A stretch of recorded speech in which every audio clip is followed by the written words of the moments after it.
Assalamualaikum warahmatullahi wabarakatuh. Hadirin yang berbahagia, pada kesempatan yang mulia ini insya Allah kita akan membahas sebuah materi dengan tema mustahik zakat. Apa yang disebut dengan mustahik zakat? Mustahik zakat adalah golongan yang berhak mendapatkan atau berhak menerima zakat. Ada berapa banyak? Dalam Al-Quran surah At-Taubah ayat 60, Allah subhanahu wa ta'ala menyebutkan bahwasanya ada 8 golongan, ada 8 asnaf yang berhak menerima zakat. A'udzu billahi minasyaitonir rajim. Bismillahirrahmanirrahim.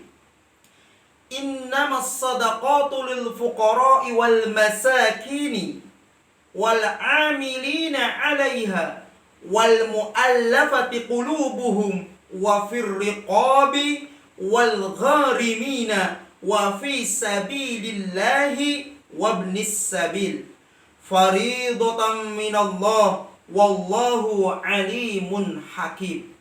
Maknanya wallahu a'lam bimurad.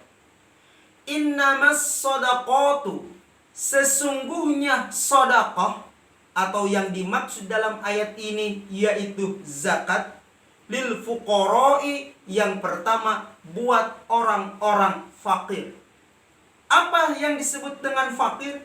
Fakir itu adalah seseorang yang tidak memiliki penghasilan sama sekali, atau boleh jadi orang fakir ini istilah sekarang besar pasak daripada tiang, lebih besar pengeluaran daripada pendapatannya. Itulah orang fakir dalam pandangan ilmu fikih. Yang kedua, wal masakini, orang miskin. Jadi kalau misalkan fakir itu, kalau kita ibaratkan dalam satu hari total kebutuhannya itu sekitar 100.000, maka orang fakir ini mampu menghasilkan 50.000. Berarti setengahnya lagi belum mampu terpenuhi.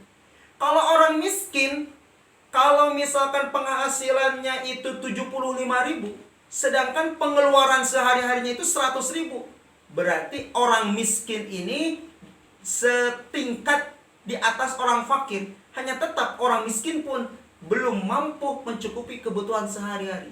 Makanya orang fakir dan orang miskin ini harus kita utamakan ketika kita sedang membagikan zakat. Yang selanjutnya, wal amilina 'alaiha, yaitu amil, orang yang mengelola zakat. Jadi kalau ada orang yang menjadi panitia zakat, itu berhak mendapatkan bagian daripada zakat tersebut. Wal mu'allafati qulubuhum, yang keempat, golongan yang berhak menerima zakat yaitu mu'allaf, orang yang baru masuk Islam. Kenapa orang yang baru masuk Islam berhak mendapatkan zakat? Karena banyak sekali kasus orang tersebut ketika masih non-muslim bergelimangan hartanya, akan tetapi ketika orang tersebut mendapatkan hidayah dari Allah kemudian menjadi mu'allaf, banyak yang diusir oleh keluarganya, bahkan tidak diakui lagi sebagai bagian daripada keluarganya, sehingga hartanya yang dimiliki kemudian ditinggalkan. Makanya orang tersebut sangat membutuhkan sekali pertolongan dari orang-orang yang mampu mengeluarkan zakat. Yang selanjutnya yaitu wafir riqabi, hamba sahaya yang ingin memerdekakan. Dulu banyak sekali hamba sahaya, akan tetapi sekarang sudah tiada. Wal gharimina, orang-orang yang berhutang. Orang yang berhutang bagaimana? Yaitu orang-orang yang berhutang yang hartanya habis dipakai untuk kegiatan di jalan Allah. Misalkan orang tersebut awalnya memiliki rumah atau memiliki tanah, memiliki perhiasan, memiliki tabungan. Kemudian semua harta bendanya itu semua dijual, kemudian digunakan untuk kemaslahatan umat, sehingga orang tersebut memiliki hutang. Maka orang tersebut pun berhak menerima zakat. Yang selanjutnya, wa fi sabilillah, orang-orang yang berjuang di jalan Allah.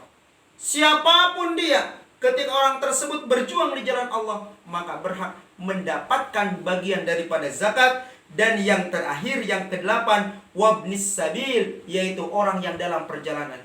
Boleh jadi ketika seorang sedang merantau atau seseorang sedang melakukan perjalanan jauh kemudian kehabisan bekal, maka orang seperti itu berhak mendapatkan bagian daripada harta zakat. Faridatan minallah, semua itu adalah kewajiban dari Allah. Wallahu, dan Allah alimun, maha mengetahui, hakimun, dan maha bijaksana. Hadirin rahimakumullah, mudah-mudahan dengan momentum Ramadan ini kita bisa mengeluarkan zakat, baik yang disebut dengan zakat fitrah, zakat untuk membersihkan diri kita, ataupun zakat mal, zakat untuk membersihkan harta kita, sehingga kita termasuk hamba-hamba Allah yang senantiasa mengeluarkan zakat. Amin ya Allah ya Rabbal Alamin. Terima kasih atas segala perhatian. Mohon maaf atas segala kekhilafan. Wassalamualaikum warahmatullahi wabarakatuh.